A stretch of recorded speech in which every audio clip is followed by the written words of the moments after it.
When Wack 100 said that, man.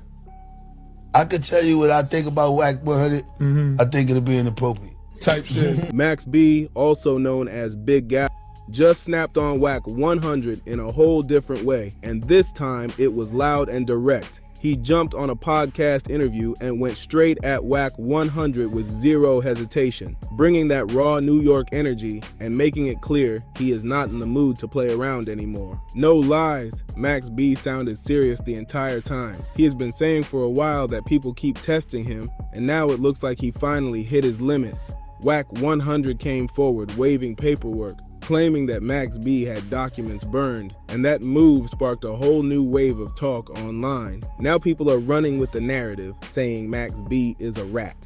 But the paperwork looks questionable to many, and Max B is not backing down at all. He is standing firm, pushing back hard, and even critics are giving him credit for not folding under pressure. Things did not stop there either. After the interview, Max B jumped on Clubhouse and went straight at Wack 100 again, turning the app into chaos. Voices were raised, tension was high, and it was clear this situation was spiraling fast. Max B looked like he was on a different level mentally, moving reckless and fearless at the same time. The disrespect crossed lines, the energy got wild, and now everyone is watching to see what Wack 100 does next. This whole situation exploded fast, and the internet is locked in because Max B went off in a way nobody expected yesterday. Champ, listen closely because this part gets uncomfortable fast. From what's being said, Wack doesn't even really know who his mother is, allegedly, and some people believe she may not even be around anymore, which makes this whole situation even darker. Now let's be honest for a second. If someone is dragging your name, putting paperwork on you, and making claims you say are false, emotions are going to boil over. Somebody say you only got 45 days, man, that bag is gonna run up, and you just gonna go in the wind. Wack 100 said that, man. I could tell you what I think about Wack 100. I think it'll be inappropriate. Type shit. Type shit. There you go. I'm still here. They said that before. Judge told me I had 75. Where I'm at? Wack 100. What? Since we on topic, Wack 100 got a pizza face and he sucked his mother dick. People can argue both sides all day because we've seen statements, documents, and different interpretations floating around, but once your name gets stained, things turn personal real quick. Bringing family into it is where many say the line gets crossed, but at the same time, disrespect has always been part of this culture. This isn't about playing nice, it's about how certain energy gets met with even louder energy. Nothing is being taken away from Biggaveli here because he stood on what he said and didn't backpedal. To some, this is exactly how Wack gets treated, especially by podcasters who don't take him seriously anymore. At this point, people feel the playbook is clear and how this guy gets handled is already written. You feel me, but everyone is built different and that's just facts. Still, this is exactly how he should have been handled from the jump. Fuck out of here. Pizza face. There you go. What you talking about? Big mustache, big nose, big nostril. Fuck out of here. Crater face. Cone face. Oh, they go crazy, yeah. It's lit, yeah. You different character, nigga. Out of here. Yes. Ugly. Wack, you done up, you ugly ass nigga. What does he look like? Oh, yeah.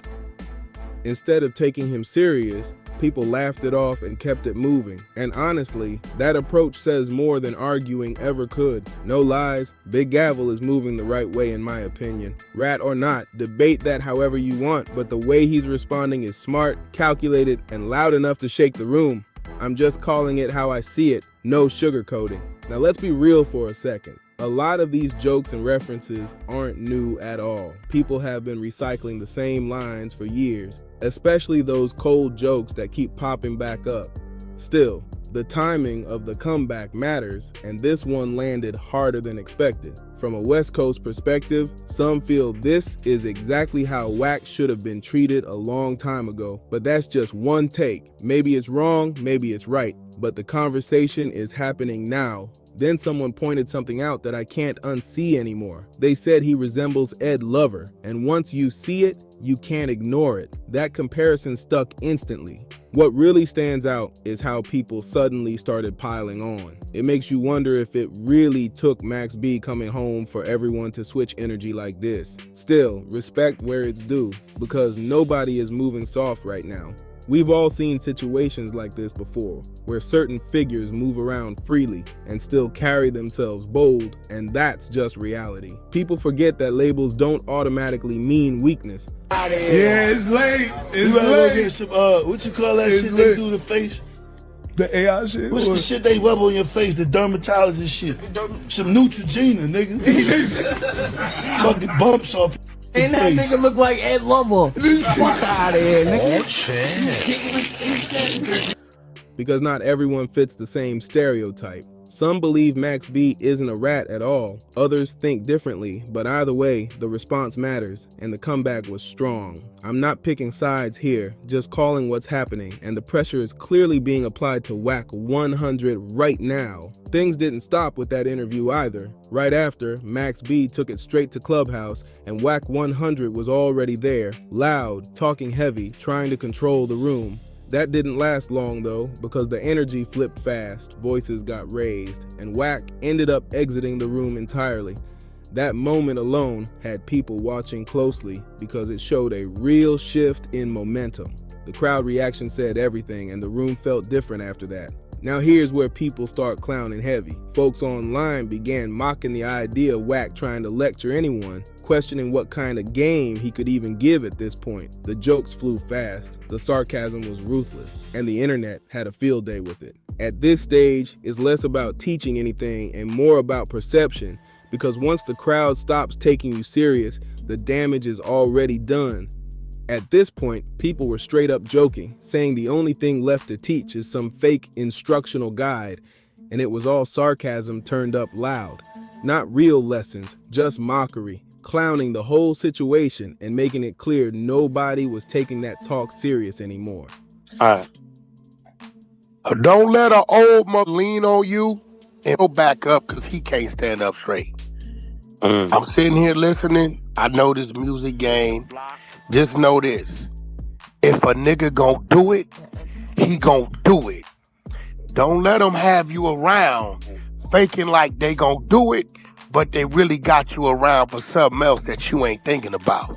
And I know every nigga you just mentioned personally. They in my phone book. I can call them. I do business with them. But when I call them, they do it.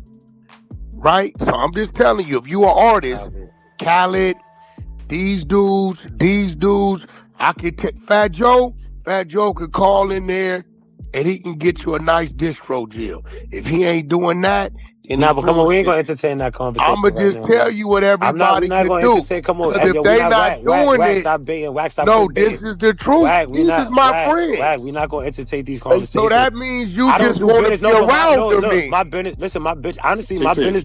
Listen, so he, I'm just trying to give you some game, let me talk. bro. You know what? I'm gonna talk. Matter of fact, let me talk. I will talk. Matter of fact, I'm just trying to give you some let me game. talk. Listen. The jokes kept flying, calling it undercover behavior in a sarcastic way, not accusing anything real, just internet humor, doing what it does best. That's as far as the so-called game goes in their eyes, nothing deeper than that. Meanwhile, Max B was still going in, non-stop pressure, not letting up for a second. The frustration was obvious, and the tone shifted from jokes to straight dominance real fast. Then things got chaotic in the room. People started telling Wack to quiet down, saying he was talking over everyone, making noise, and killing the moment. The crowd clearly wasn't rocking with the interruptions anymore. The energy felt messy, voices overlapping, tension rising, and patience running thin. Every comment made it worse, and the room was clearly slipping out of his control. Then someone brought up Max B's manager, assuming he might be part of the content or the conversation. But that moment passed quick as the chaos kept rolling. Either way, the momentum stayed on Max B's side, and the room never really recovered after that. Hold up, Max B just walked in wild, and that moment had to be replayed instantly. you just want to be around. I'm not debating that. Wack, let me talk. Wack, I heard what you said, but let me talk. I'm just right. telling. I'm not. Listen, I don't have any business. The funny thing about it is, anything that Joe want to do, he does, and it's appreciated. But I don't have business dealings with Joe.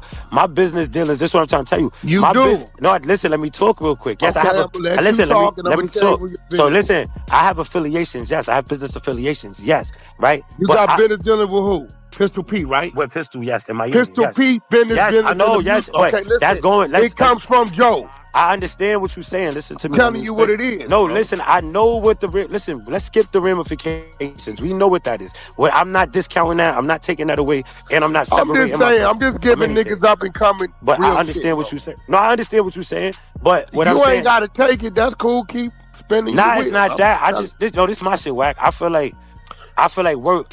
My shit is I feel like work, and I feel like work in the process going. I feel like the process going pan out. Hold on. Just don't sign no paperwork with them niggas. What? Shut up, man. Nigga. Yeah, shut up with that stupid shit. Stop talking on me and the family, man. I'm talking room, man. Yo, listen, Ty, you there? This time, man. This is.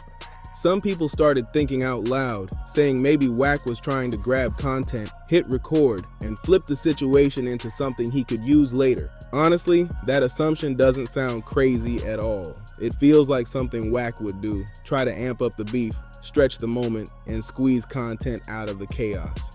I'm not mad at that take, because it lines up with his usual moves. Now, there was one thing people weren't feeling though. Certain name-calling crossed into weird territory, and even supporters were like, nah, that's too much. That part didn't sit right, and it stood out for all the wrong reasons. But aside from that, the back and forth, the verbal combat, and the tension, that's where the focus stayed. The energy was about confrontation, not the extra stuff. This Max B manager. Yo, Ty gotta unmute his phone. Gotta unmute. We here. Yo, Ty, what's up, Ty? What up, where brother? that nigga went? Yo, Chuck, where that nigga go? Yo, Wack. He ran out the room. Then Wack suddenly popped back in, and it looked like he was scrambling to start recording. People joked that it took forever, like he was digging through his phone just to find the screen record button. Of his dick, you fat bastard. Hey, yo, Wack, where you at, Wack? Wack on leave. Yo, Wack. That's what I'm saying. Oh, Max B just came in wildin'. Hold up. We gotta run that back. What Max Inside B the came room. in. Of his dick, you fat bastard. Hey, yo, Wack, where you at, Wack? Wack on leave. Yo, Wack. That's what I'm saying. Come back, Wack. This nigga ran out the room, man. Yo, Wack. Yo, You Max. know what it is. Hey, yo, Biggaveli, what's up, Nigga nigga? ran straight out the room. This nigga crazy. Hey, yo, Bigga, what's up, nigga? That's top. That's track, big. Yo, why he running, man? I don't know. Where he at? Where that nigga at, man? You know what he want to go do? He want to go get his camera. He want to record for content. That's what he want to go do. Once that finally happened, his whole tone changed. He came back loud, yelling, trying to control the room, acting like a coach giving a halftime speech, all because the recording was finally rolling. I'm not even gonna front. Max B came in moving wild, and that energy didn't come out of nowhere. He's been on Wack for a minute now, staying on his neck. Yeah, why he red? But you called him Max? Well, he said he got a piece of face. That nigga red. That nigga say he got an empanada face. He red. He got We here, Wack. He got online, yeah. That nigga was in here all loud and all that. Yeah, nah, he was just talking mad shit. He started trying to talk shit about Joe and them. I'm telling the nigga to shut up. Call that nigga Wack Dick 100. Wack Dick 100. And the tension just keeps stacking up. At this point, people don't even know how to label it anymore. Is it random aggression, personal frustration, or just two sides clashing nonstop? Everyone got a different take, and the comment section is already split down the middle. But here's where it gets interesting. Wack 100 actually responded to that interview where Max B was going off on him, and he didn't stay quiet at all. Yo, Max, salute, man. Ty, salute, man. Thank you, y'all. Huh? Salute to y'all, man. I appreciate y'all for pulling up, bro. We gonna hold it down on this side, you heard? Hey, yo, Wack, come back. Yo, Wack. We gonna hold it down on this side, you heard? Hey, yo, Wack, come back. Yo, Wack, you being a whack ass nigga right now. Come back. You was just Yo, how he just stopped talking and ran out the room like that? Yo, that's crazy how Wack was talking all that shit. Then he leave. That's crazy. He leave, runs. Hey, yo, that here, right here, Wack 100. Soon as Max B pulled up, that nigga run out the room. Nigga, he's ducking. Put it in the comment section. Put it in the comments. Stop what I'm talking. You shut your bitch ass up. You ass bitch ass nigga. We got content. You bitch ass nigga. He's back. Fuck wrong with you? You trying to clickbait, you whole ass. He's nigga back. waxing Look, he's bozo. back. Yeah. Let's have a conversation. Why you mad for? Hold on, Stack, let him Let's go. talk about your Ass work, nigga. In here trying to clown. He jumped into the comments and tried to flip it with sarcasm instead of addressing the claims directly. Wack basically said that Max B didn't answer the allegations and then dropped a weird comparison involving mice and rats trying to be slick with the wordplay. The problem is, the analogy didn't really land the way he thought it would. People immediately started clowning it, pointing out that a mouse and a rat aren't even the same thing. Different animals, different breeds, different traits, even if they get lumped together sometimes. That response came off weak to a lot of viewers, especially since it dodged the actual topic. Instead of clearing anything up, it just added more jokes to the pile. Now folks are waiting to see if Wack takes it further and starts putting out full response videos, because if he does, this back and forth is only going to get louder. Matter of fact, let's check real quick if Wack actually responded with any videos to this whole Max B situation. And yeah, he did. He just posted again, dropped another message, and even put his paperwork out there, trying to control the narrative. In his post, Wack straight up called Max B fake and tried to frame everything as facts, saying it's not personal, just business, and that people should check the paperwork for themselves. That was his angle, and he clearly felt confident enough to double down publicly. But let's keep it real for a second. This one is not looking good for Wack. The crowd reaction matters. And right now, the energy is clearly leaning toward Max B. The wave is loud, the support is heavy, and people are rallying behind him hard. Trying to out-talk or out-joke New York energy like this is a dangerous move. History shows how that usually ends, and people online are already calling this an uphill battle. At this point, it feels like Wack might have met his match. The momentum is shifting, the jokes are piling up, and the pressure isn't slowing down anytime soon. Now, I want to hear from you. What do you think about all of this? Did Wack push it too far? Is Max B winning this situation, or does the story flip again? Drop your thoughts in the comments, make sure you like this video, share it, and subscribe to Dripzine to stay locked in. Also hit that hype this video button to help the channel grow. It really makes a difference. Appreciate everyone tapping in.